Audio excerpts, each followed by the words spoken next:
સુરતમાં પણ anti corruption બ્યુરોએ trap ગોઠવી સુરત મનપાના કર્મચારી પર લાંચનો આરોપ। મનપાના કર્મચારી રાકેશ શ્રીમાળી પર લાંચ લેવાનો આરોપ લાગ્યો।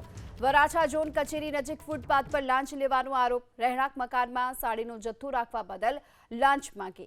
ઘરના રૂમને ગોડાઉન તરીકે દર્શાવી અને મિલકત વેરામાં વધારાની કરી હતી વાત। મિલકત રેસિડેન્શિયલ તરીકે ચાલુ રાખવા માટે 3500 રૂપિયાની લાંચ માંગી।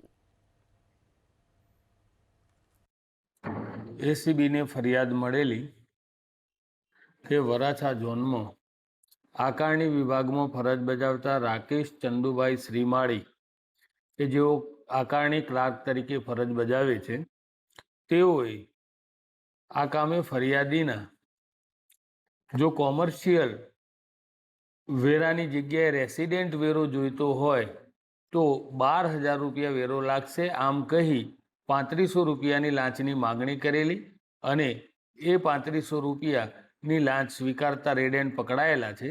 તેઓ વિરુદ્ધ કાયદેસર કાર્યવાહી હાથ ધરી અને ગુનો રજીસ્ટર કરવામાં આવેલો।